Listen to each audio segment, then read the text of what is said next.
ওকে, তো list of রিসার্চারের তৃতীয় পার্টে আপনাদের স্বাগতম। তো প্রথম দুই পার্ট কেমন আইছে, কেমন বুঝতেছেন, আইন আনসারটা এভাবে আপনি ধরতে পারতেছেন কিনা, আইন ইমপ্রুভমেন্ট হচ্ছে কিনা সেটা আমাকে অবশ্যই বলিয়ে, ঠিক আছে? তো চলুন দেখা যাক আজকের পার্টটা, যে আজকে 3 নম্বর যেটা থাকে, অর্থাৎ 3 নম্বর যেটা জন ইস্ট উড যেটা আছে এটার নাম।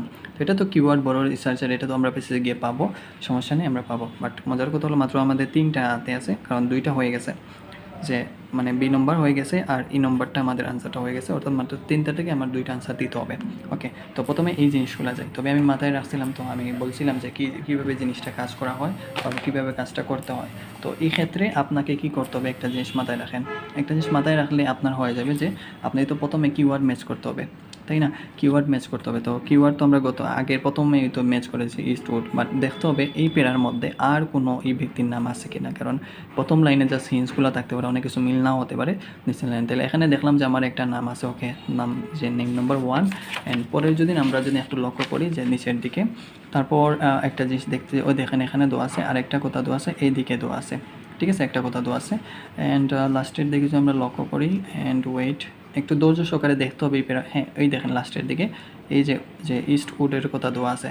অর্থাৎ মোটামুটি আমার কি হলো যে একটা রাইটারের নাম আমি একটা প্যাসেজের মধ্যে কয়বার পেলাম বলেন তো? 3বার পেলাম। তাহলে 3বার পেলে একটা জিনিস জটিলতার সম্মুখীন হয়ে যাবে। তাহলে বুঝতে যাবেন যে প্রথম লাইনে হয়তো নাও আনসার দিতে পারে, প্রথম লাইনে নো আনসার দিতে পারে, দ্বিতীয় লাইনেগুলো একটু মেকআপ করতে হবে। তো একটা জিনিস দেখেন, হতে পারে যেমন ধরুন এখানে দোয়া আছে, কি দোয়া আছে, যদি আমি ফরম্যাটটা দেখাই আপনাদের, ফরম্যাটটা দেখলে আপনারা হয়তো বুঝতে পারবেন এই জিনিসটা কীভাবে জিনিসটা কাজ করে। একটা জিনিস দেখেন, এখানে ফরম্যাটের ক্ষেত্রে যে আমরা বলছিলাম যে কিওয়ার্ড ম্যাচ করবে, সেটা তো পেজের সাথে ম্যাচ করলাম। বাট ওই যে বারবের প্যাটার্নটা যদি আমরা ম্যাচ করি, একটা জিনিস জাস্ট বারবের প্যাটার্নটা ম্যাচ করি, তাহলে হতে পারে। বাট সবগুলো চেক করা ভালো আপনার জন্য। বাট এখানে মেবি হবে না। তো ইজ নট কনভিন্স একটা নেগেটিভ কথাটা বলছে। তারপর কি আর নট বিং, তো আর কথা, ইজ কথা, এটা কোন টেন্স বলেন তো? ডাজ নট, এটা হলো যে প্রেজেন্টের কথা, প্রেজেন্ট যে কথা। বাট একটা জিনিস দেখেন, আমরা কিন্তু এই যে ফরম্যাটের ক্ষেত্রে যদি যাই, তো এখানে দেখেন মে কথাটা, সরি ফর দ্যাট, আমি যে এখানে দেওয়া আছে, কি এখানে দেওয়া আছে মে কথাটা দেওয়া আছে, যেটা আমার আনসারটা হতে পারে মে, বাট এটা তো আমরা দিয়ে দিছি। আউটও কি মে কথাটা দেওয়া আছে, অ্যান্ড লাস্টরটা যে ক্যান কথাটা দেওয়া আছে। তাহলে বোঝা যাচ্ছে যেখানে মে আর ক্যান সামথিং কিছু একটা মিন করতেছে, নেগেটিভ কথাটা, নেগেটিভ হোক আর পজিটিভ হোক মিন করতেছে। বাট এখানে তো ইজ দিয়ে দিছে, হতে পারে এই কথা থেকে আমার আনসারটা নাও হতে পারে। তো আপনি যেহেতু সাধারণত কি যে একটা প্যারার আমরা দেখবেন যে সাধারণত যে ওই যে আনসারটা যে ধরলাম, ওই যে আনসারটা ধরলাম, এটা প্রথমে মিললেও শেষের দিকে গিয়ে একটা ক্লু দিয়ে আমার বুঝাচ্ছিল যে শেষের দিকে আমি আনসারটা পেয়েছি, কারণ একটা লেন্দি। আর এই রাইটারের নাম তো লাস্টেই ছিল, যার কারণে একটা সামারাইজ করে শেষে বলে দিছে, ঠিক আছে, যার কারণে। বাট এর ক্ষেত্রে মেবি হতে পারে যে এটার মাঝ বরাবর নাও থাকতে পারে, অথবা একটা ফ্ল দিতে পারে, কিন্তু লাস্টে গিয়ে পুরো ইন ডিটেলসে বলতে পারে। তো আমরা ধরে নিলাম লাস্টের ক্ষেত্রে যে একটা জিনিসটা দেখা যায়, লাস্টের জন্য আমি লক্ষ্য করি, তাহলে এটা এখান থেকে শুরু করে এতটুকু পর্যন্ত পুরাটা, এত লম্বা সেন্টেন্স আপনি কীভাবে বুঝবেন? Doesn't matter. আপনার জন্য নিয়ে আসছি আমি এই ফরম্যাটগুলো, যে আপনি সেন্টেন্স ফর্ম বার্বের সাথে বার্ব দেখবেন, অ্যান্ড পজিটিভ নেগেটিভ দেখবেন, অ্যান্ড বার্বের প্যাটার্নটা দেখবেন এখানে কী আছে। যদি আমরা লক্ষ্য করি, দেখেন এখানে দেওয়া আছে পিপুল আছে, ট্রাই টু, এই জিনিসগুলো, এই যে কোলোকেশন বা যে সেন্টেন্স ফর্ম আছে, এখানে টু দিয়ে বেস ফর্ম, এইরকম কিছু একটা থাকতে পারে, ঠিক আছে। যদি আমি বলবেন যে ভাই এখানে তো আর নট সামথিং দেওয়া, হ্যাঁ ঠিক আছে, পুরো দ্য এন্ড অফ দ্য সেন্সের ক্ষেত্রে যেখানে আমরা ওই যে কথাটা এই স্টুডেন্টের কথাতে, তারপর rapidly failing to engage attention, ওই দোকা ক্যান লিড, ওই যে আমরা ক্যানর কথা তো ইসলাম, এই জায়গায় আমরা পাইছি।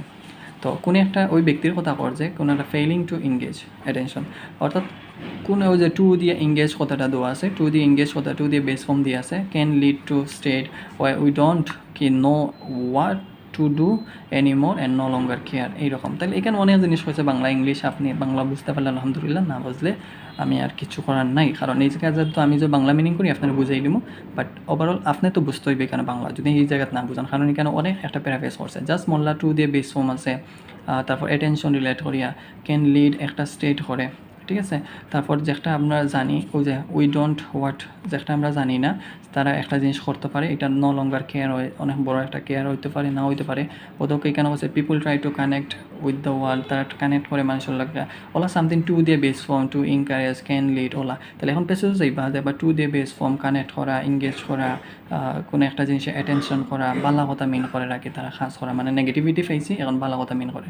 এখন আপনারা যখন কনসেপ্টও যান, কনসেপ্টের মধ্যে যদি আপনারা লক্ষ্য করেন দেখেন এখানে তো আছে যে we live today May encourage burden, তাহলে আজকে আমরা বর্তমানে বাস করি আর কোনো কিছু এনকারেজ করে কি না করে, যে ওই যে টু দিয়ে আমরা পাইছিলাম না, টু দিয়ে বেস ফর্ম টু দিয়া বা কেনর কথা, যদিও মে কথাটা হয়েছে এই জায়গায়, বাট কেন মে তো এক কথাও, বাট তারপর আমি নিতাম পারি না, কারণ এই যে টু দ্বারা বেস ফর্ম পিপুলের কথা এরকম জিনিসগুলো পাইয়েন না। বাট একটা জিনিস খেয়াল দেখেন যে সি নম্বরটা যখন দেখলাম তখন level of burden may fall to in the future, ফিউচারের কথাটা হয়েছেও না এই জায়গায়, ফিউচারে ফেল হইব কি না হইব ফল দ্য ফিউচার এখানে কি কথা কইছেও না। অ্যান্ড ডি নম্বরও গিয়ে দেখা একটা ওই দোকা ট্রাইং টু কপ আর এখানে মেবি ধরলাম যে ফেইলিং টু ইনকারেজ, মেবি ধরলাম যদিও এখানে মিনিং, বাট ওই যে উপরে তো আছে ট্রাই টু, তো ট্রাই টু না বলে তারা বলছে ট্রাইং টু, তাই ট্রাইং টু কপ হয়েছে। আর এখানে কি হয়েছে যে টু কানেক্ট হয়েছে, টু এঙ্গেজ হয়েছে, মানে ওখানে ক্যান লিড মানে কোনো কিছু জিও করা, মানে একটা জিনিস দূর করালেই কোনো একটা যা করা, তাহলে এখানে টু কপ আর to connect to engage with burden, ওই বার্ডেনের সাথে এখানে হয়েছে উইথ দ্য কেতা ওয়ার্ল্ড, এইরকম জিনিসগুলো মানে সেন্টেন্স ফরমেশনের লাগে মিলাইলে। অ্যান্ড ক্যান কথাটার সাথে ওই দেখেন কেন ক্যান কথাটা দেওয়া আছে। অ্যান্ড পরবর্তীতে কী দেওয়া আছে যে ক্যান যে ইনক্রিজ দ্য কিতা ইটস ইফেক্টস, মানে এখানে হচ্ছে তারা ও যে ইফেক্টগুলো নেগেটিভ ইফেক্টগুলো বাড়ছে ওগুলাকে কপ করার লাগে চেষ্টা করতে পারে, চেষ্টা করতেন, যেগুলো বাড়ছে ওগুলোর লাগে চেষ্টা করে রাখে সামথিং। ওই যে তারা কইছে না failing to encourage attention can lead to state, যেটা তারা জানে না জানে এই জিনিসগুলোকে তারা যে কানেক্ট করার মতন অথবা দূষিত করার লাগে, কারণ এই জিনিসগুলো একজন সাকসেসফুল মানুষরে আনসাকসেসফুল মানুষের ফ্রাস্ট্রেশন ওই জিনিসগুলো করে অনেক ম্যাটার আছে, এগুলো অনেক কিছু বোঝা যায় না। তো এই ক্ষেত্রে দেখা যায় যে আমার জাস্ট অনেক কেনোর সাথে মিলছে, হ্যাঁ নেগেটিভ ইফেক্টের কথা কইছিল তো কইছিল, অ্যান্ড টু দিয়ে বেস ফর্ম ট্রাইং এই জিনিসগুলো মিলছে, তাহলে হিসেবে আমি যে অ্যাটলিস্ট হইলেও আমি একটু প্রেডিকশন দিয়া নর্মাল আপনি যদি এমন ছাত্রতা বাংলা বুঝরা না নর্মাল হতে আপনি আনসারটা ডি দিলেই বা, আর যারা ভালো ছাত্র তারা তো এক্সাক্ট বাংলা মিনিং বুঝরা অ্যান্ড দেন মিনিংটা বুঝিয়ে আনসার দিতে পারলা।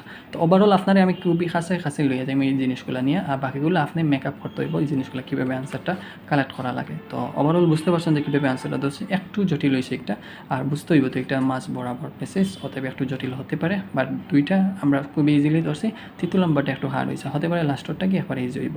তবে দেখেন লাস্টর মাত্র দুইটা রয়েছে, হয় আপনি এ দিলে এ দিতা আর নাই যে সি দিলে সি দিতা। তো জাস্ট মনে রাখবা সি আনসার হইলে একটা ফিউচারের রিলেট থাকবো, আর এই আনসার হইলে একটা বর্তমান আজকে এইরকম জিনিসগুলো থাকবো। তো আশা করি বুঝতে পারলা, লাস্ট ভিডিও দেখার লাগে ওয়েট করবা, অ্যান্ড ইনশাল্লাহ আপনারা ভালো কিছু হইব। ওকে, গুড লাক।